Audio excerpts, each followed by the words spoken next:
jenengan memang kalau toh pingin sekali lebih cepat sistem kita dari atas turun ke bawah, tidak ke bawah ke caranya betul makrifat lewat rasa. Ini tidak dibutuhkan ilmu-ilmu apapun, ilmu-ilmu harus pandai baca Quran, nggak usah. Al-hadis, as-sunnah, nggak usah. Harus paham ilmu fikih, gampangane ngomong ilmu syariat kita itu walaupun nol, nggak tahu apa-apa, nggak butuh itu. Prakteknya bagi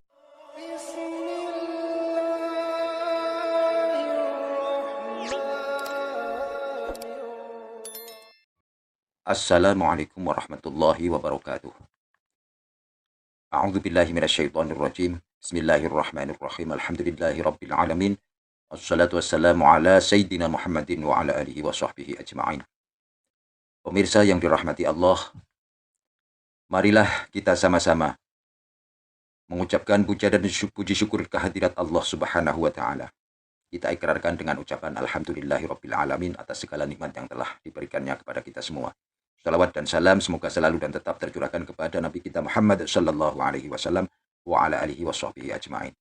Pemirsa yang dirahmati Allah, marilah kita sama-sama ikuti dan kita dengarkan tausiah dawuh-dawuh dari Romo Kiai Haji Agus Mukhlason Rosid, pengasuh Pondok Pesantren Jaya Baru, Bangsal, Mojokerto. Semoga apa yang disampaikan nanti bisa menjadikan tambahan ilmu bagi kita semua.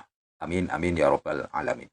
orang-orang yadhkuruna kang menjaga zikirnya baik kiaman ketika saat berdiri wa qu'udan dan ketika beliau duduk wa ala junubihim dan atau dalam keadaan kondisi kita itu berbaring. Substansi makhluk syahid dalam ayat itu adalah yadhkurunallaha, berzikir. Maksud berzikir di sini tidak harus miturut makom syariah dan juga tidak harus miturut makom thariqah.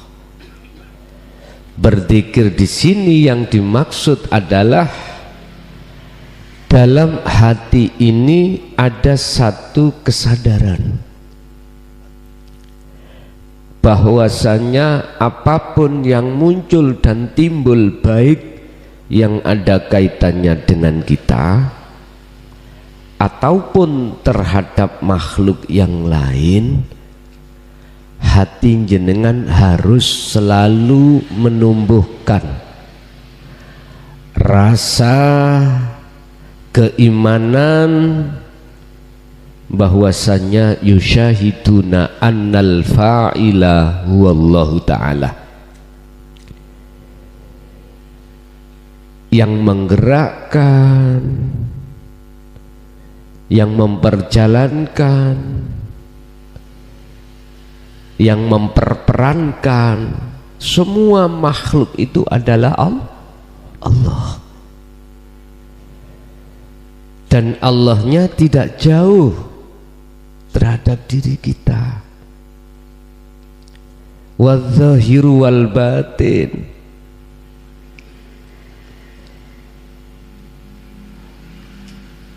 Kita kalau bicara tentang Allah yang dimaksud ini bukan isim, bukan sifat, dan pula bukan zat hidup, tetapi yang dimaksud yadhkurunallaha ini adalah ana. Yang ana itu lahir dari maksud laisa kamislihi syai'un, dan itu akan muncul secara otomatis dalam hati jenengan setelah faktulu anfusakum, Setelah apa yang didawuhkan Allah di dalam surah Al-Baqarah ayat 54, kisah Nabi Musa dengan para kaumnya, di mana beliau berkata kepada kaumnya, ya kaumi, he kaumku. Nabi Musa itu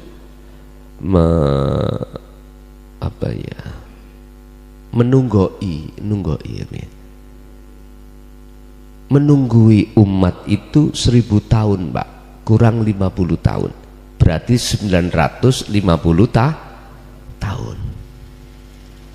Kalau Kanjeng Nabi hanya berapa? Enggak ada 100 toh? Hanya 63 tahun. Tapi diteruskan oleh tabi'ina sholihin, entah dari unsur nasab, entah dari unsur sohib, yang jelas diteruskan sampai sekarang 14 abad. Berarti lebih banyak Nabi Muhammad daripada Nabi Musa.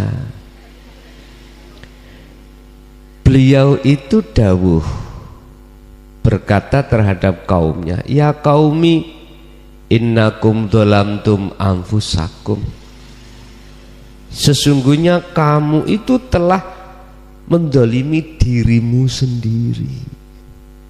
Ini ayat ini Bapak Ibu, kalau kita tidak tahu makhluk syahid dari sisi hakikatnya bahaya, nggak bisa paham.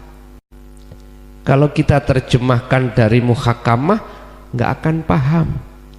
Ternyata yang dimaksud innakum dolamtum anfusakum ini adalah mendolimi dirinya hidup,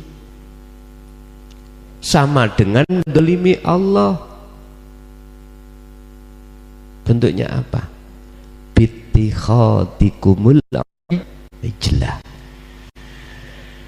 mengadakan selain kami selihi dalam kita itu sebagai Tuhan. Al-ijlah, Pak, di sini ada yang mengartikan sapi atau anak sapi. Anak sapi kalau dibiarkan nanti menjadi sapi. Makanya bulan Dzulhijjah disembelih, Pak, sembelih buat kurban. Kebanyakan kita umat Islam itu menyembelih sapi secara fisik, tapi sapi yang di dalam hati, mohon maaf, umat Islam enggak paham. Kecuali jenengan kali kula niki sebagai santrinya Mbah Yai dipahamkan hukum hakikat. Ternyata yang disebut al-ijlah adalah masiwallah, perkara-perkara selain Allah yang sudah masuk dalam hati. Wala taj'alu ma'allahi ilahan akhara, janganlah kau jadikan selain Allah itu dalam hatimu. Bentuknya kaum itu gimana? Contoh ngeten, apa yang ada di dalam diri saya, Allah sejatinya, yaitu yang tidak bisa kami sebut, itu saya aku. Apa baju sifat wujudnya Allah, itu saya aku. Contoh kalam, dalam hatiku ada satu iman rasa kalau saya yang berkalam. Ini maksudnya saya telah mendolimi diri saya. Itu sama halnya mendolimi Gusti Allah. Tak rampas sifat Allah itu. Dalam diri saya merasa punya ini, punya itu, bisa ini, bisa itu. Itu termasuk pendoliman saya. Bapak Ibu, ini akan terjangkit terhadap seluruh umat manusia, terjangkit pada seluruh umat manusia kecuali illa ibadaka minhumul mukhlasin, kecuali hambamu ya Allah yang tidak bisa kuplesetkan, kata iblis, yaitu hamba sebagian di antara minhum mukhlasin yang jenengan pilih. Siapa hamba yang dipilih Allah? Alladzina yastami'unal qaula wa yattabi'una ahsanahu. Az-Zumar 17:18. Dialah mereka golongan yang ketika saat ajaran hakikat yang disampaikan ini dia dengarkan dan dia terima dalam hati, lalu dia ikuti, dia amalkan. Lah inilah Pak,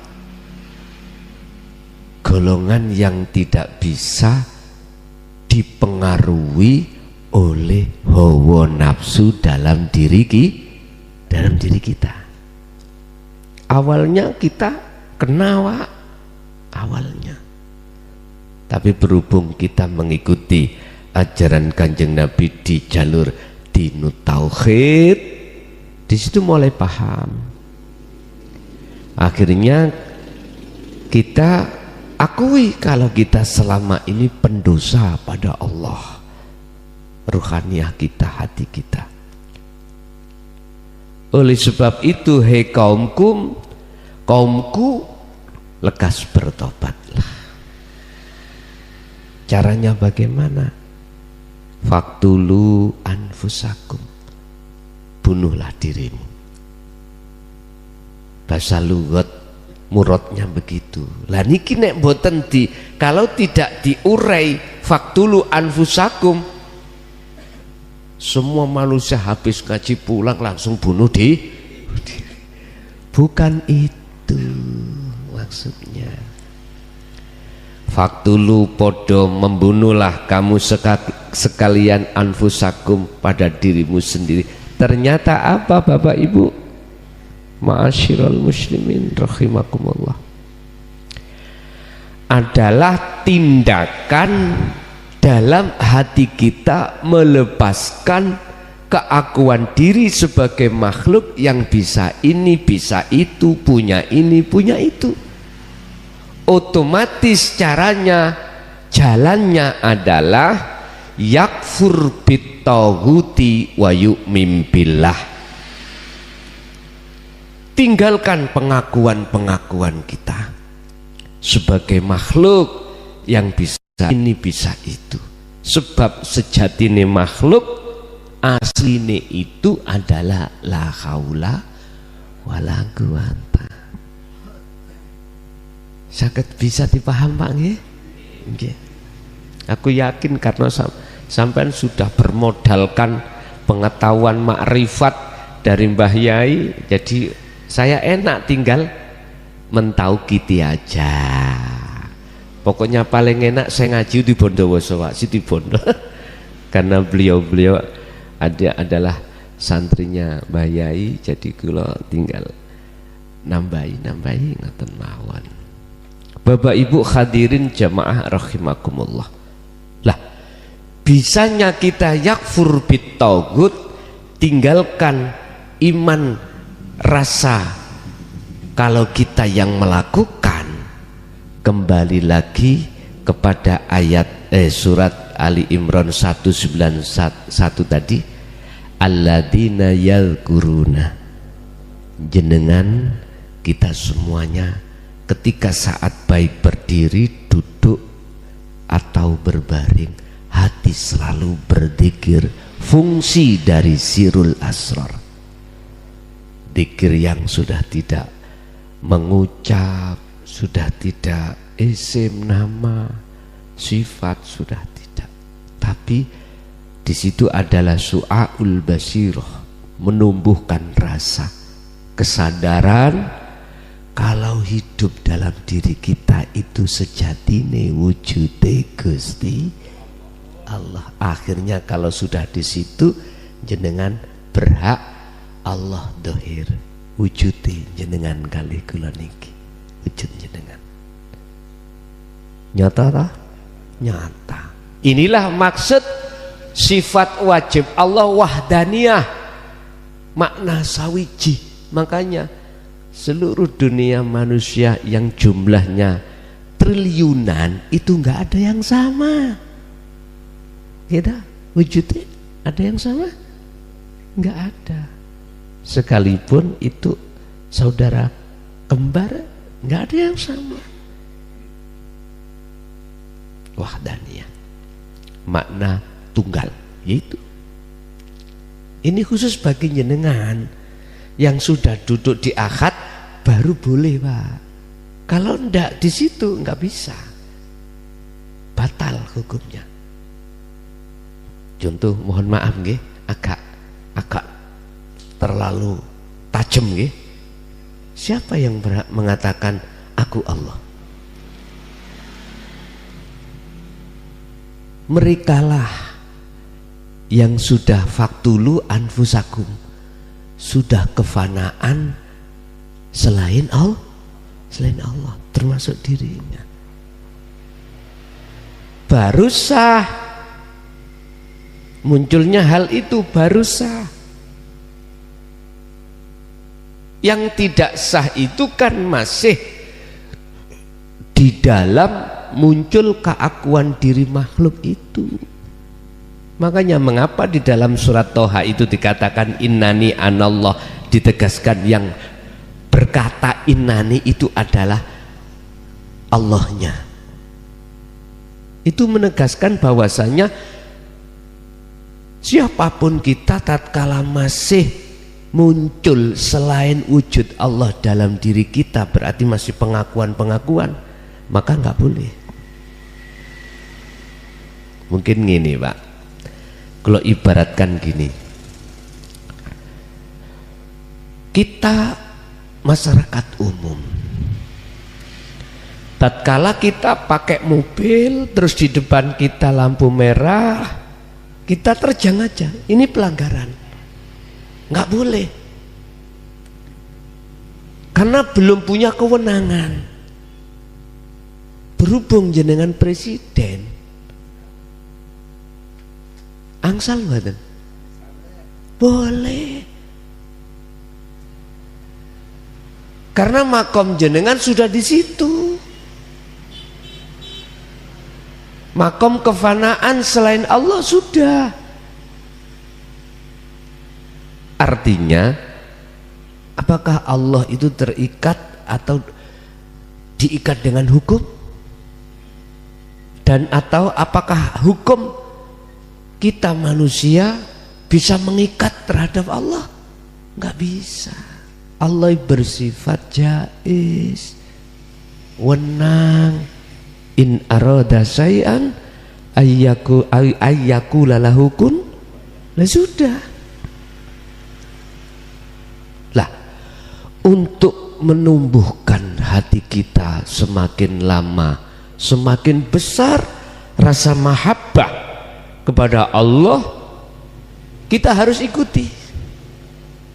Seperti apa Kanjeng Nabi, jalankan. Kanjeng Nabi sudah menteladankan terhadap kita, ya kita ikuti. Termasuk salah satu di dalam ayat itu, ketika kita berdiri atau kita duduk atau kita berbaring, hati harus selalu menjunjung tinggi faqadistamsaka bil urwatil wuthqa, memegang teguh tali Allah itu. Mana tali Allah? Dzikir. Mana yang dimaksud dzikir? Adalah dalam hati ada rasa kesadaran keimanan bahwasanya hidup itu wujudnya Allah yang dalam diri kita atau di luar diri kita.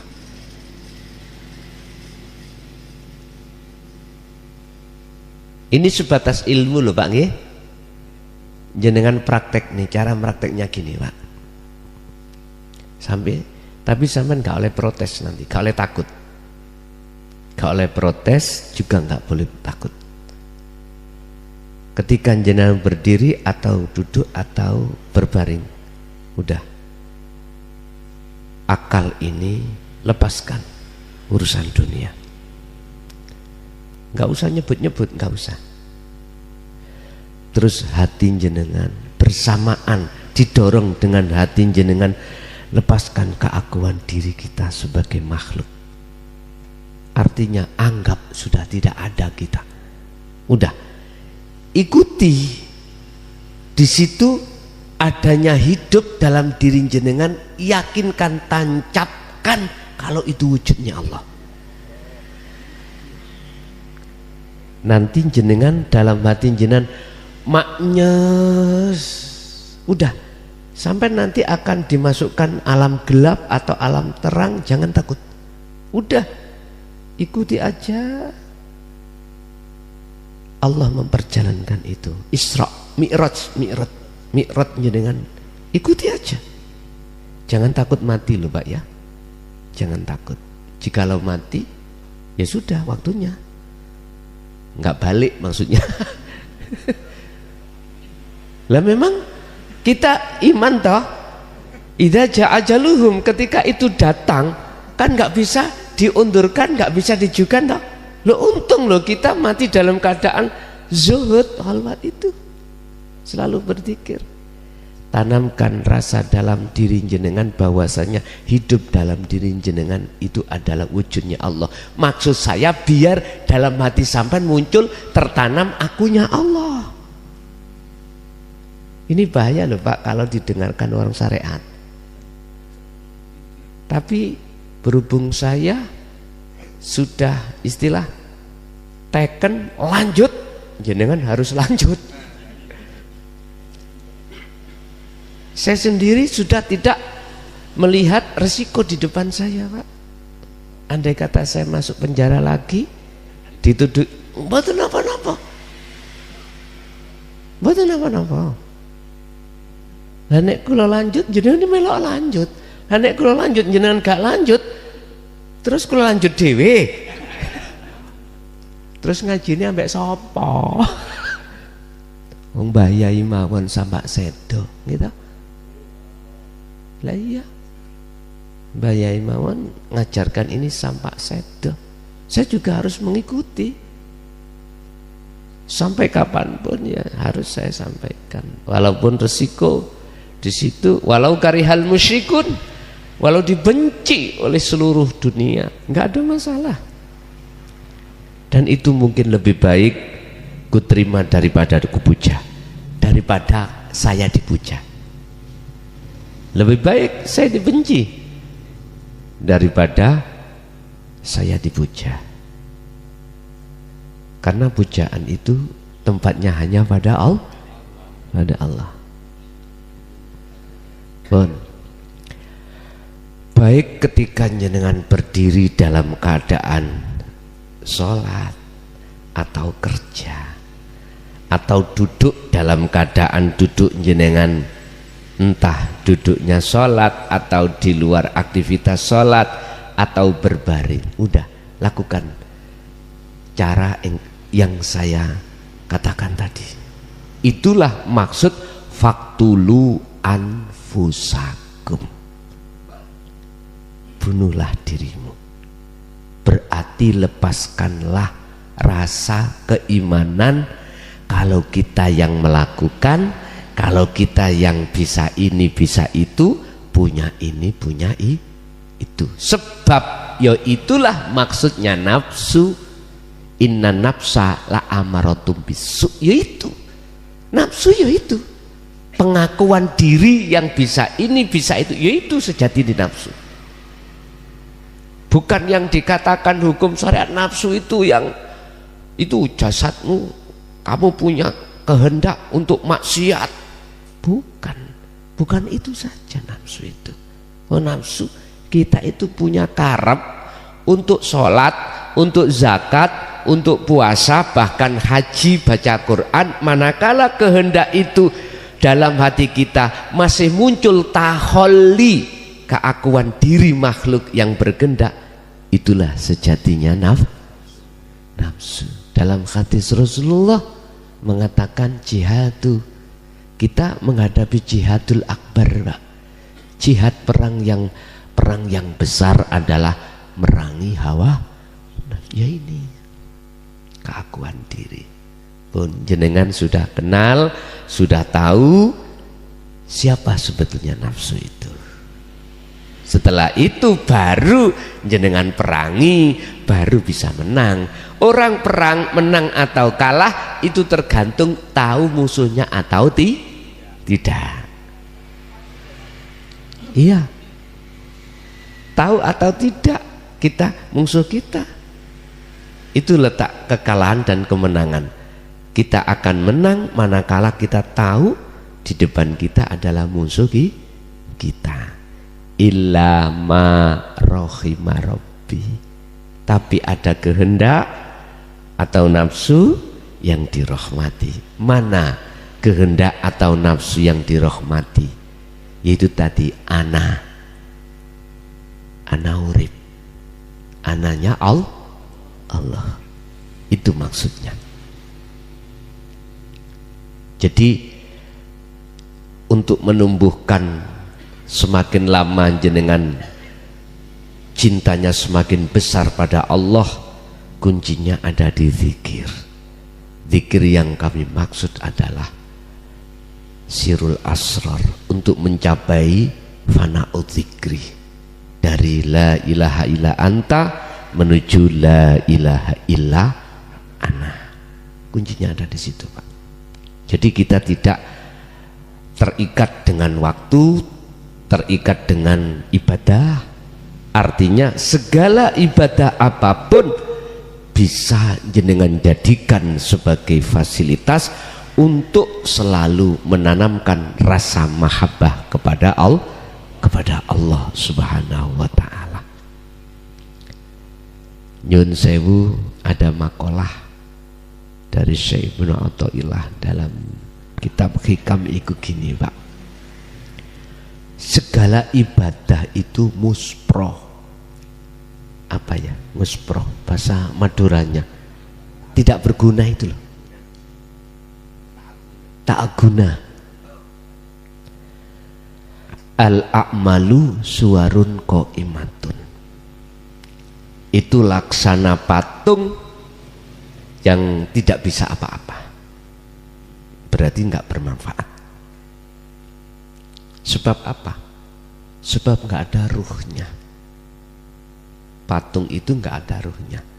Istilah bahasa jasmani kita patung, Pak, ya. Enggak ada rohnya. Ya, kalau kita biarkan semakin lama semakin berbau. Gitu. Enggak ada manfaatnya. Mana amaliyah, ibadah yang tidak berguna di mata Allah indallah. Itulah ibadah amaliyah yang tidak bernyawa. Apa nyawanya? Ruhnya amal ibadah itu. Wa arwahuha, itulah wujudu siril ikhlas fiha indalem amal. Ruhnya amal adalah rahasianya ikhlas. Apa yang dimaksud siril ikhlas? Itu adalah cahaya makrifat. Bagaimana mungkin cahaya makrifat dalam hati jenengan untuk menuju ana itu bisa terjadi lawang cahaya makrifat bersumber dari zikir. Lawang kita tidak berzikir. Bagaimana ada cahaya makrifat dalam hati kita? Nggak bisa. Akhirnya jangan heran, Pak, kalau kita itu waktu ngibadah masih ada keinginan selain Allah. Pak, korban sapi untuk apa, Pak? Oh, besok ini pahala buat tumpaan kalau kuat sirotol mustaqim. Kan masih makhluk itu, Pak, ya. Surga kan masih makhluk. masih makhluk. Nggih, mohon maaf tidak mengurangi rasa hormat gitu kami terhadap saudara saya baik yang ada di syariah maupun di thariqah. Enggak, saya tidak bermaksud untuk mendiskriminasikan, enggak. Saya bermaksud untuk bagaimana kita ningkat gitu loh ya. Ningkat. Enggak itu saja. Ibadah kita biar di mata Allah itu ternilai. Artinya karena zikir yang sudah jenengan tanamkan di dalam hati itulah nanti akan menumbuhkan rasa pelepasan diri. Jadi ikhlas di situ. Kita tidak merasa kita yang melakukan, tapi yang melakukan semua adalah Allah dalam diri kita. Lah, inilah yang akan menumbuhkan cahaya ma'rifat. Inilah yang dimaksud sirul ikhlas, rahasianya ikhlas. Ya ini. Dengan begitu maka kegelapan yang ada di dalam hati kita oleh karena cahaya datang saknaliko seketika itu hilang. Terus yang nyata siapa? Ana. Akunya Allah. Lah, artinya Bapak, setiap kali ibadah apapun akan ternilai di mata Allah, akan disebut sebagai ibadatun makbulatun, manakala ketika beribadah ruhaniyah jenengan iku makrifat dateng, makrifat pada Allah yang nyata, yang wujud itu hanya Allahnya. Inilah yang dimaksud Kanjeng Nabi Ibrahim, inni wajjahtu wajhiyah, sesungguhnya kuhadapkan wajah ruhku terhadap wajah Allah. Kita umat Islam umumnya tidak seperti itu. Ucapannya memang seperti itu, tapi buktinya enggak. Kita menghadapnya itu tidak wajhiyah. Menghadap apa? Lilladzi fatoros samawati wal, isinya samawat dan ard. Makanya jangan heran kalau kita sholat Allahu Akbar ingat wedhus, kambing, sapi. Jangan heran, itu kan isinya langit dan bumi toh Pak ya. Samawat, berarti samawat itu urusan akhirat. Kita ingat surga, ingat pahala dan lain sebagainya. Kita itu wajah ruh kita ngademnya ke situ. Padahal Nabi Ibrahim tidak seperti itu, harus wajihiyah. Jikalau miturut ayat ini itu, jikalau apabila ada istifham, pertanyaan gini atau syarat, jikalau betul-betul wajah ruhmu itu menghadap wajihiyah, maka ditutup ayatnya wama ana minal musyrikin, dan saya tidak termasuk golongan orang yang menyekutukan Allah, orang yang menduakan Allah. Artinya kesucian Allah dalam keahatan murni. Dirinya Nabi Ibrahim sudah enggak ada, tinggal anak Allah.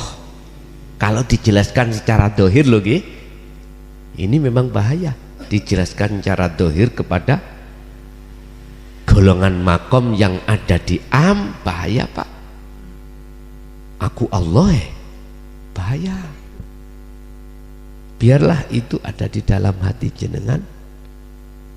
Secara syariat, lesan, cukup kita ngomong sesuai dengan hukum syariat. Satu contoh, ibu ditanya, Bu, jenengan sing belanjani sinten, yang kasih belanja siapa? Tidak ngomong suami, tapi Allah. Allah minta belanjanya. Jangan gitu. Tapi nggak salah loh Pak, karena kebenaran di dalam sampai keluarkan. Tapi ini bahaya manakala ditangkap oleh makom am, nggih, makom umum bahaya. Tapi nek jenengan sing menerima cocok, tepak itu, Masya Allah. Ya sekali-kali lah gitu. Pak Bapak siapa yang masakkan jenengan? Jelas Allah. Mana wujudnya itu? Lah. Allah dohir, Allah itu. Loh wes bingung. Kita golongan am bingung. Akhirnya muncullah apa namanya mukhotob atau lakop. Kita dituduh sesat. Kita dituduh menyekutukan Allah dengan yang lain. Biar enggak terlalu banyak ombak badai, cukup di dalam hati. Bapak Ibu hadirin, niki anu lho Pak, pembahasan iki mang mutlak lho Pak ya. Mutlak ini tadi, mutlak. Loh, harus. Dan tadi saya katakan, wis biarlah saya dibenci orang, disesatkan orang, saya jalan terus. Jenengan kalau mboten maksa, jalan monggo, gak jalan gak, ya monggo. Nek gak jalan ya aku gak kesini lagi itu toh. Saya teringat dengan kalimat jangan takut. Apa yang di depanmu itu duri atau kerikil tajam. Karena ingat, mohon maaf, keadaan iman umat manusia, khususnya umat Islam, belum ihsan. Belum ihsan. Masih mengatakan Allah itu jauh. Apa yang ngecat Lombok sana, lah gitu toh. Sambil telunjuknya ke padahal Allah di dalam dirinya sendiri. Idza sa'alaka ibadi anni fa inni qaribun. Muhammad, jikalau umatmu bertanya, hambaku bertanya tentang aku di mana, katakan inni fa inni qaribun. Saya dekat. Lah, Allah dekat buat golongan yang mana? Ya golongan jenengan yang sudah masuk di la ilaha illa anta sampai ila ana lebih-lebih. Sehingga kemanapun jenengan pergi dan apapun aktivitas yang jenengan hadapi, jenengan pasti di dalam hati terasa selalu dilayani oleh Allah. Itu tanda mahabbah jenengan semakin besar, semakin besar. Terus miturut surat Al-An'am ayat 79 tadi terkait kisah Nabi Ibrahim, jikalau ini wajah tunya itu menghadap samawati wal ard, berarti mafhum mukhalafah dari ayat itu apa? Wa ana minal musyrikin, jadinya gitu. Manafinya enggak ada. Wa ana, dan saya iku minal musyrikin, termasuk golongan orang yang masih menyekutukan datang Allah. Buktinya dalam hatiku masih ada selain Allah. Ini miturut kajian tauhid antawa ana, Pak. Ini pun salah paham. Dan kita harus menyempurnakan keislaman kita di dalam hakikat sampai makrifat. Wajib Pak, miturut ulama-ulama akhirat wajib. Sebab Islam itu dibangun dari syariat thariqat, hakikat dan makrifat. Udkhulu fisilmi kafah, kesempurnaan Islam di situ. Kalau ini sudah sempurna, maka ayatnya inilah yang menjelaskan, mentaukiti tentang makrifat. Apa? Kalau sudah sempurna makrifat jenengan, wala tatabi'u, ini perintah Allah. Wala tatabi'u lan ojo podo manut, dan janganlah kau mengikuti khutuwati syaitan terhadap bisikan nafsu dalam hatimu. Apa bisikan nafsu? Allati yuwaswisu fi sudurin nas. Lah, jenengan disuruh untuk melalaikan Allah. Makan harus lalai. Kali itu Allah yang berperan. Kita disuruh ngakui. Yang kasih belanja kita dipaksa untuk beriman. Yang memberikan belanja adalah suami. Yang memasakkan kita dipaksa beriman. Yang memasakkan itu sumbernya dari istri. Niki le, mohon maaf, jangan kau mengikuti ajak-ajaknya iblis atau nafsu dalam diri kita. Wala tattabi'u khutuwatis syaitan. Sebab apa kita tidak boleh mengikuti bisikan nafsu di situ? Sebab innahu sak temene setan nafsu lakum kedui sira kabeh iku aduwun, mungsuh mubinun kang nyoto. Sekarang kita ketika saat proses pengenalan nafsu ya dan memerangi, berarti nafsu statusnya menjadi mungsuh. Tapi kalau nanti kita sudah dikatakan Allah sudah sampai ke musyahadah, bukan musuh lagi, Pak. Teman untuk berrahmat pada Allah. Lho niku lho, sampai mati yo tetap ngiting kita. Bukti nih, kita haus, dalam hati ada nafsu keinginan untuk minum. Kita lapar, makan. Kita setiap hari ada keinginan berangkat kerja. Nah, itu kan nafsu semuanya, nafsu. Lah berhubung nafsu itu sudah tidak jadi musuh Anda, bahkan menjadi teman, gitu. Akhirnya semuanya kita ajak untuk ngabdi kepada Allah. Tapi ingat, sepanjang sejarah iblis ora gelem sujud. Baik ketika saat Nabi Adam masih hidup ataupun sudah mati. Artinya nafsu itu walaupun sejinak apapun, tetap kita harus waspada. Itu teman kita. Ingat, ada istilah teman dalam selimut. Intinya ayat itu kita harus selalu waspada. Cara untuk waspada, ikuti Rasulullah dan pengikut setia Rasulullah. Siapa? Alladzina yadhkurunallaha. Dialah mereka yang selalu berzikir, baik ketika berdiri, ketika duduk, ketika ketika berbaring pun. Kuncinya itu untuk bisa menumbuhkan rasa bertambah cinta kita pada Allah.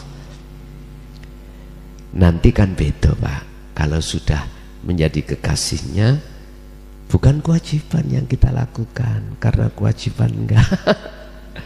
Anda bukti kalau istri kita itu cinta, suami kita cinta, mohon maaf, bukan memberikan layanan atau memberikan kewajiban. Itu kewajiban, enggak.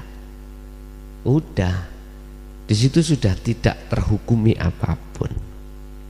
Ya udah, kebutuhan. Nah,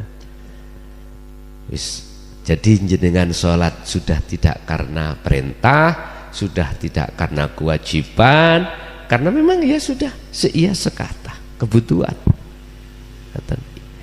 Wa ma umiru illa liya'budullaha mukhlishina lahud liya'budullaha.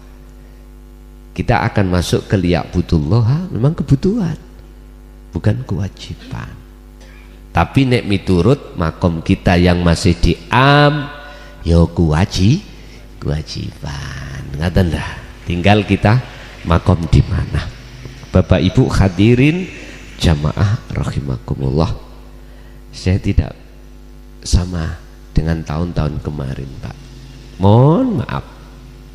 Dalam durasi tausiah itu saya paling tidak hanya 1 jam, mohon maaf. Tidak bisa seperti yang dulu-dulu. Cuman tambahan nih tanya jawab ini mungkin bisa lebih dari satu jam. Saya ngikuti aja di situ. Ternyata lebih enak kita bicara ketika saat tanya jawab. Jadi nggak monolog, jadi enak. Kesimpulannya ngeten Pak, materi pada malam hari ini secara otomatis akan tumbuh mahabbah semakin besar manakala kita selalu merapat kepada Allah. Sebab siapapun yang berjalan semakin lama ke arah barat, otomatis semakin jauh arah timur yang ditinggal. Tondoni ngeten, jenengan nanti hati tidak mudah kena gebyare isine dunya, walaupun secara jasmani jenengan mewah dengan dunia. Okay. Itu tidak akan mempengaruhi hati jenengan untuk berkamuflase dengan Allah, untuk gini Pak, kan nggak ada bedanya loh Pak ya.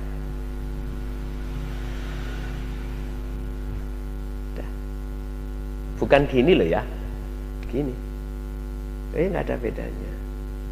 Tapi bukan 2 loh ini ya.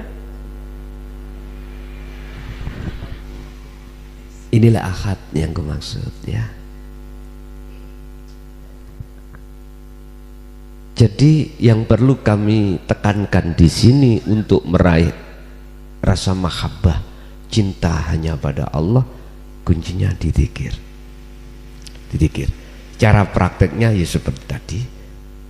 Udah lepaskan akal dengan urusan dunia, hati juga bersamaan dengan melepas akal urusan dunia, pelepasan keakuan diri makhluk yang punya ini bisa itu, lepas.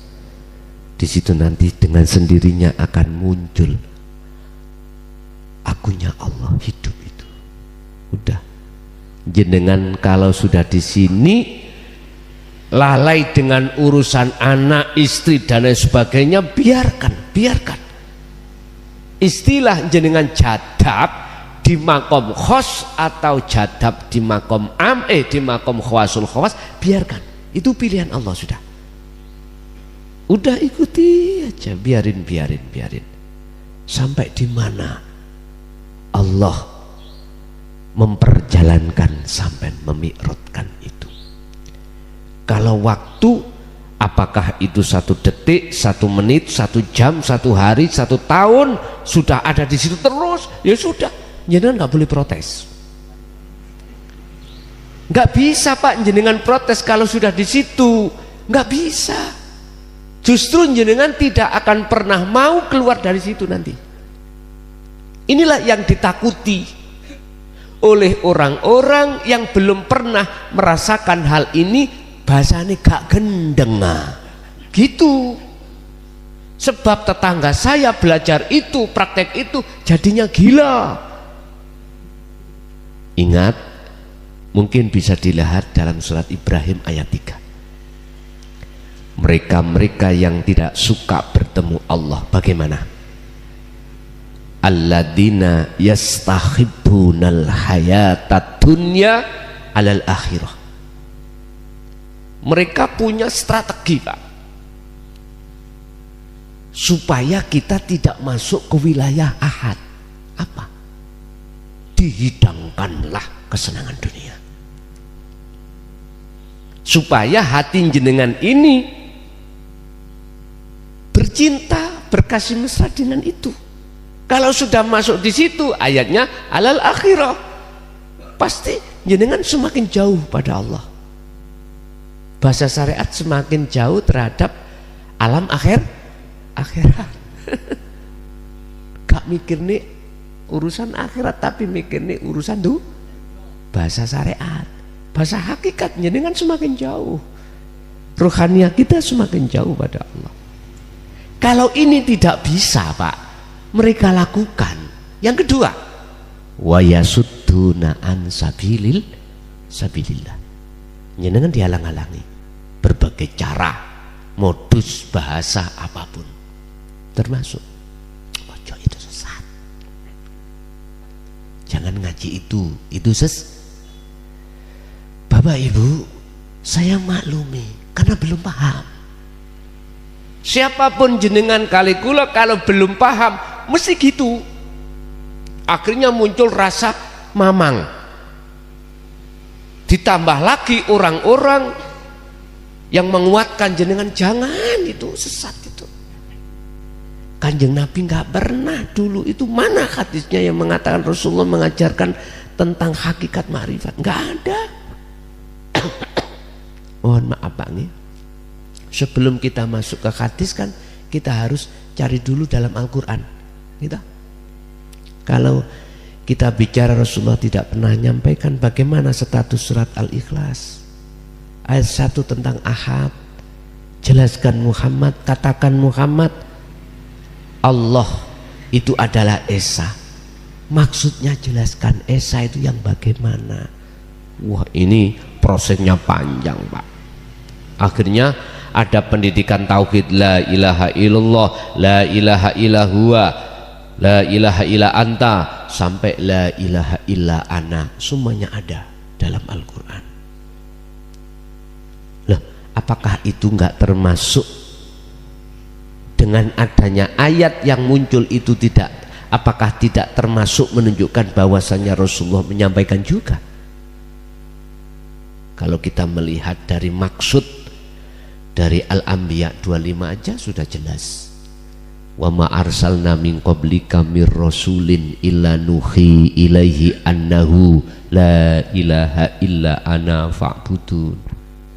Muhammad, aku tidak pernah mengutus utusan sebelum kamu, termasuk dirimu, kecuali harus mengemban wahyuku inti ini untuk kau sampaikan terhadap umatmu.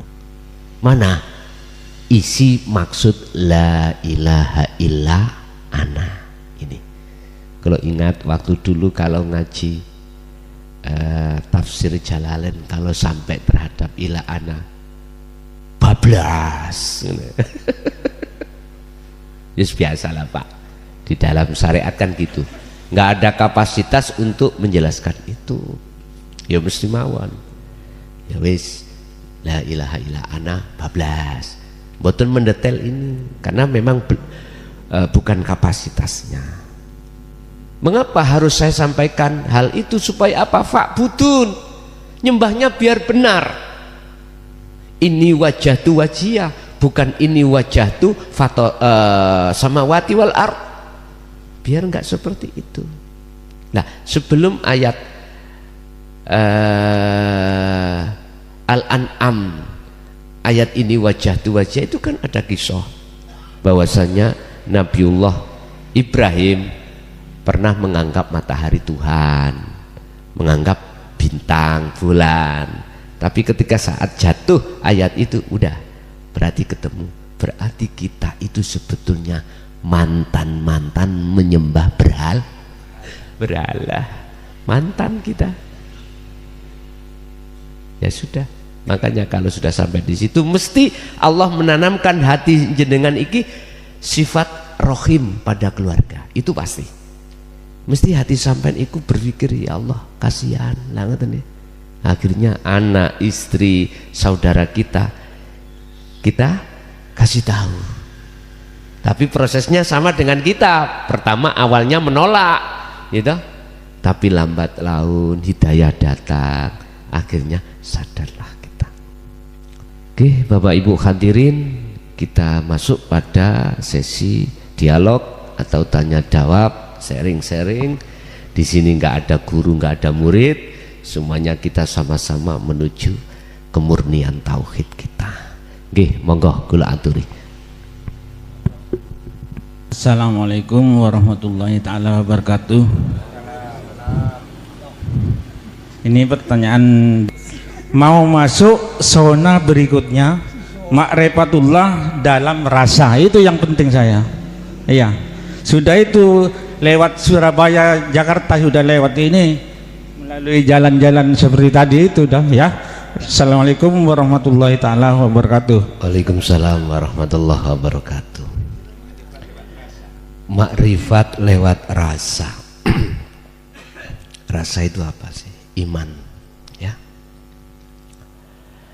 Jenengan memang kalau toh pingin sekali lebih cepat sistem kita dari atas turun ke bawah, tidak ke bawah ke caranya betul makrifat lewat rasa.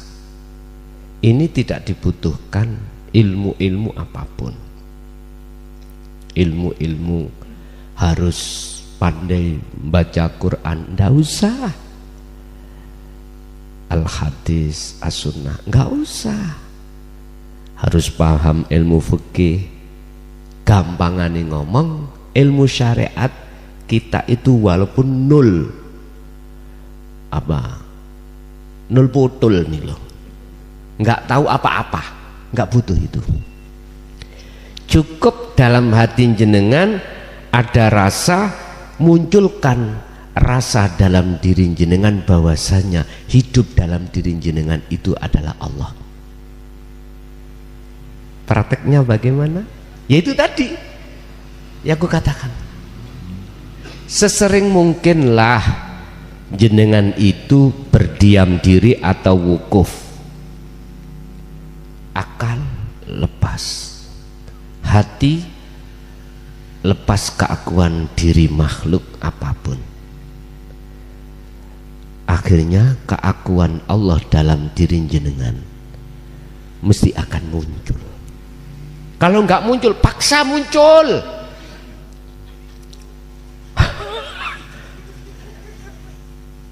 Cuman tadi saya katakan itu sah muncul tatkala keakuan diri sudah tiada. Pun cepat nih. Nanti kan ada proses dalam hati jenengan iku maksep gitu Pak. Nanti jenengan dimasukkan alam sing peteng, gak usah jenengan takut. Udah pun jangan keluar dari situ. Udah ikuti terus, nanti mesti padang. Kalau sudah keluar namanya padang, minad dzulumati ilan nur, udah pasti jenengan nggak akan pernah mau keluar. Jikalau memang tidak dikeluarkan, akhirnya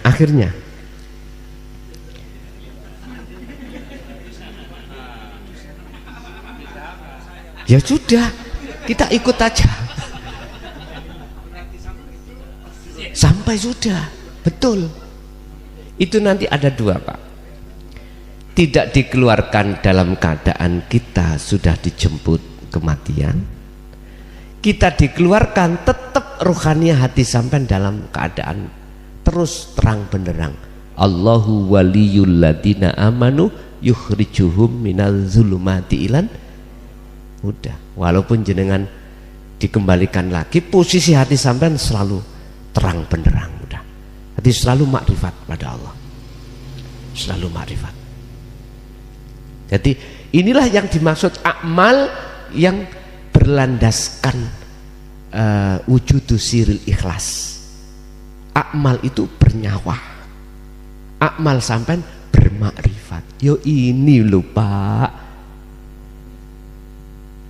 yang bahasa syariat Allah katakan di dalam kitab Ihya, ceritanya Imam Ghazali, bukan sholatmu Ghazali, bukan karena ibadah-ibadah yang lainnya kau kumasukkan ke rahmatku, bahasa syariat surga, hanya karena ketika saat kau menulis mushaf Ihya, kau biarkan yang namanya lalat meminum mangsi di asbak.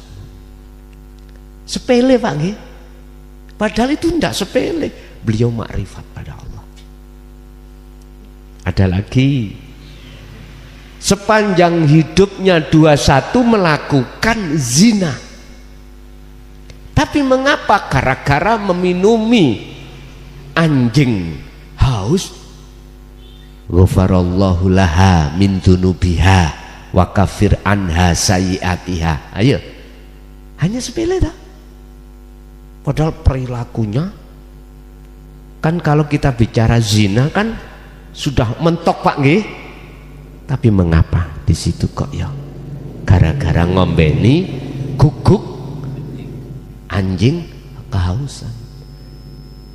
Jangan yang dimaksud mengasih minum itu bukan makrifatnya itu loh pada saat itu. Terus apalagi jenengan iki segala amal itu selalu rahasianya ikhlas selalu ada. Wah, luar biasa ini. Bapak Ibu, jadi jenengan yang paling penting jadikan rasa sebagai pijakan jenengan jatuh pada ahad. Caranya itu tadi udah. Jenengan ikuti mawon. Udah. Kapanpun dalam keadaan apapun jenengan dilatih. Kalau kita itu duduk karena memang umur kita sudah tua Pak ya. Kadang punggung ini terasa sakit kalau kelamaan ya dah. Udah sambil berbaring aja. Udah.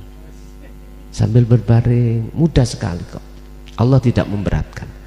Nantilah jenengan sampean rasakan nanti terjadi maknyes dalam hati jenengan. Masuk di dalam alam gelap ataukah langsung terang, urusannya Allah. Alam gelap berarti alam mukasyafah Pak. Alam terang berarti musyahadah. Urusannya Allah udah. Disuruh nikmati gelap dulu monggo, langsung terang nggih monggo. Sing penting jangan takut, udah aja. Nggih? Nggih. Nggih. Pemirsa yang dirahmati Allah, begitu tadi uraian ilmu dari Gus Mukhlason Rosyid. Semoga apa yang didawuhkan dan disampaikan tadi bisa menjadikan tambahan ilmu pengetahuan yang bermanfaat dan berkah bagi kita semua, yang akhirnya apa yang kita amalkan menjadi lebih sempurna. Amin, amin ya rabbal alamin. Demikian dari kami, kurang lebih mohon maaf. Wassalamualaikum warahmatullahi wabarakatuh.